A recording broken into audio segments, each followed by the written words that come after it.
It was every family's nightmare. My wife and I had the day off work, and we had taken our son out for lunch and some family bonding time. But as we approached our home, something felt off. I had a growing sense of dread the closer we got. As our house came into view, I could see that the front door was wide open. Someone had broken into our home. I told my family to wait outside in case the intruder was still inside. They obliged, and I slowly and silently made my way through our house.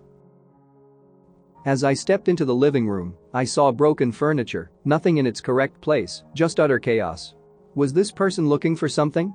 Did they have malicious intent? Why did they choose our home? Why did they choose us? Next, I walked to our kitchen. The fridge had been emptied. Dishes and food were thrown all over the room. What kind of person had broken into our home? A homeless person who just needed food? If so, why had they destroyed the living room? That's when I heard it. Footsteps in the bedroom. The intruder was still in our house. I took a brief moment to be grateful that I had asked my wife and son to wait outside. It was impossible to decipher this person's motives so far. But I was about to come face to face with the person that forcefully entered our home. And I would demand answers. I crept toward the bedroom slowly.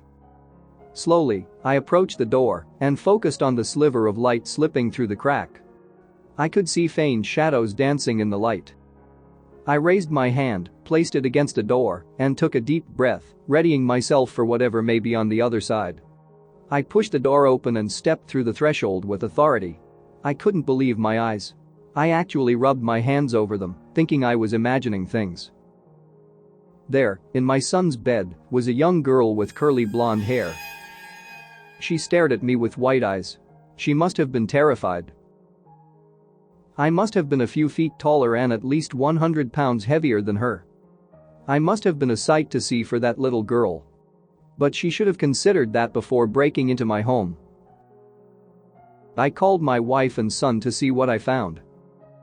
Is that a human? Yes, it is. That's dinner.